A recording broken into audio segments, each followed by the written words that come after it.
I've been making games since I was 9, and the most common question I get asked is, how did you start? Where can I learn the skills to program like you and make my dream game?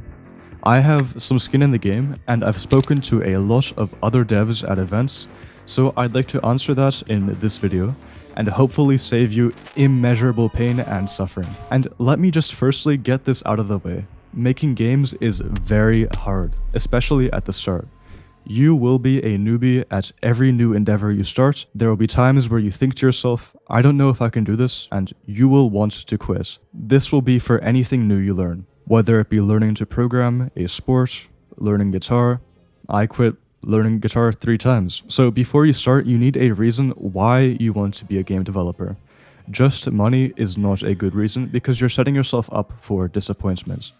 I'm going to be brutally honest, your first few games will not make you a lot of money, and that's okay because they are a learning experience.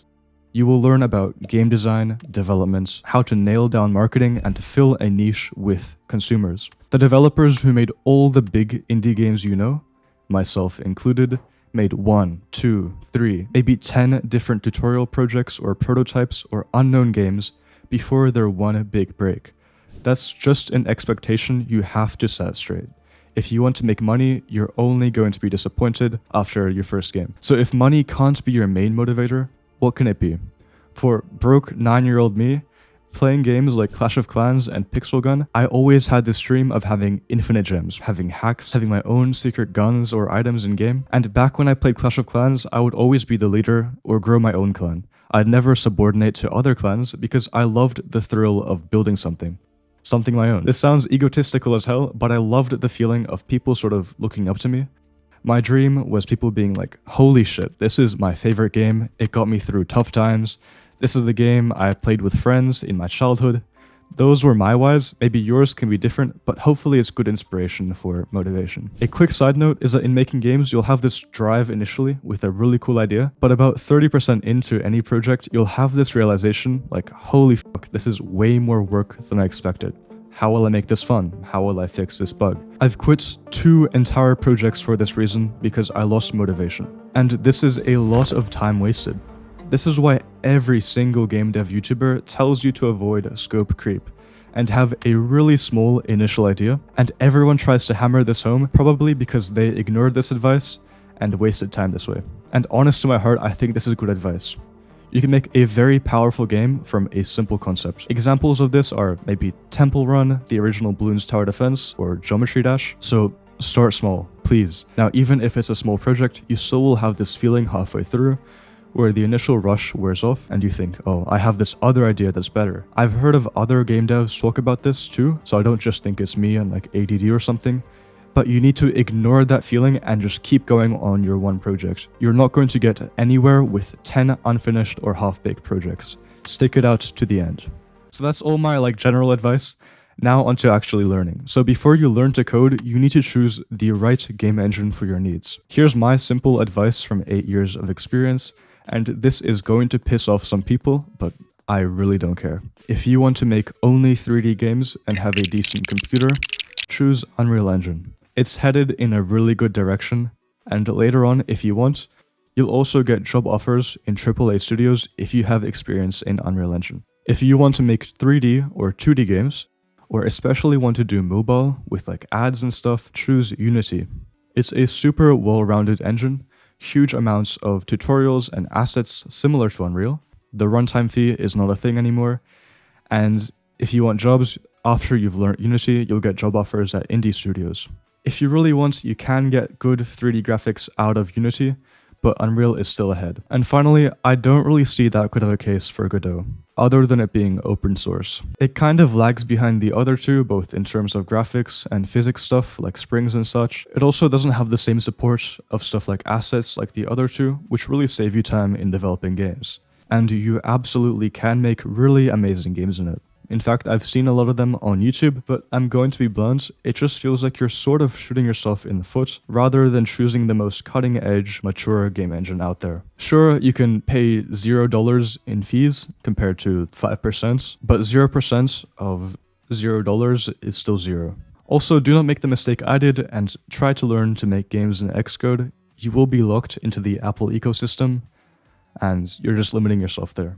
Now, once you have an engine, you can start learning to code. Now, I've only been through the process of learning to code in Unity, so I only really feel competent making comments on that. But if you've learned other game engines, feel free to share your resources and advice in the comments. Back in my day for Unity tutorials, I personally learned from Brackeys, but his tutorials are over half a decade old now.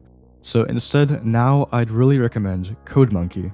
He has some really thorough, free beginner courses on YouTube, and my friend did his programming YouTube videos and said they were super valuable. Just sort of treat these videos like school. Take notes, try to make practice projects with it, etc. First, do a project or two following these tutorials step by step exactly to learn the basics of the engine that you're working with.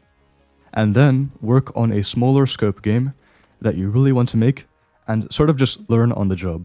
The way I learned was I had a vision for a game. Say I want to make an FPS game where you fight Cyclopses. I find a full FPS game tutorial series, I follow that, and then any feature that I want that's outside of the scope of the tutorial series, like a health bar or AI enemies, I find a tutorial for that on YouTube. Right now, you guys are also super spoiled because you can have ChatGPT explain concepts or write code for you. You can even copy and paste errors and the relevant code, and ChatGPT can explain how to fix it, so that's a really awesome resource and make sure to utilize it. Now onto which platform you should make games to. Now I can only speak from experience making iOS and PC games, and publishing those to itch.io and Steam.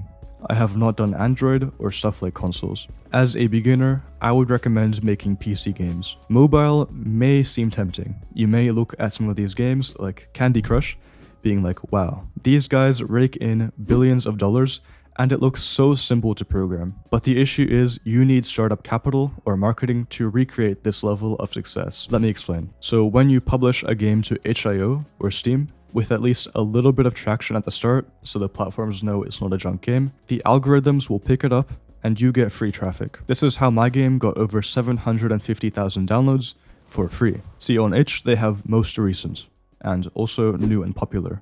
And on Steam, there's discovery queue and this personalized homepage for every user, or you can also search and sort by genre. All of these sources give you free traffic. On iOS, at least when I did it, there's no such free traffic. This homepage editorial thing is only for the big, already popular apps, and then the second source of major free traffic is this top/free paid game section. You can only get on this by beating the downloads of these massive titles. Maybe you can do that, but it's pretty hard without running the obscene amount of ads and having the marketing spend that these companies have.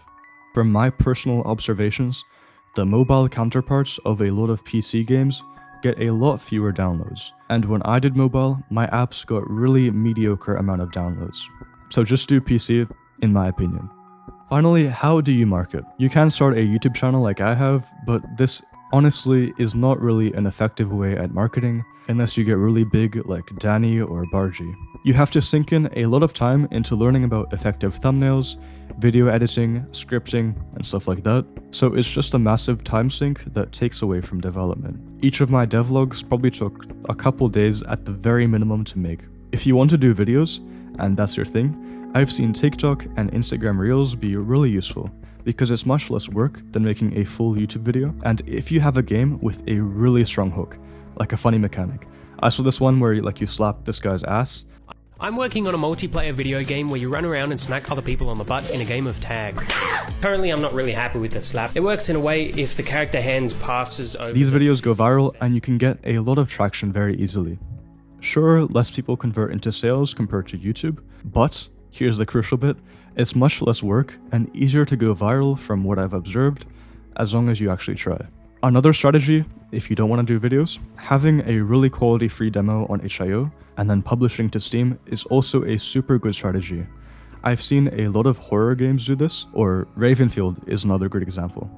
I also did this. So basically what you do is you have a free demo on itch.io. The competition there is quite weak, so even if you're just 10% better than other competing games in your genre, you can rise to the top quite well. Then YouTubers make videos about your game, you get traction, you gather wish lists, and then you release the full Steam version that you have with enough traction for the Steam algorithm to recommend your game for free. A rule of thumb is generally you need about 7,000 Steam wishlists to prove to Steam that your game isn't just total slop. Not a hard rule, but a recommendation that I've sort of seen online. So yeah, hopefully that's sort of the full picture of end-to-end making games. I think I've covered all the advice that I have for you. If you want to see my video about how much money my first Steam game made, click here. And if you want to watch my devlog on my latest game that I'm working on, click here.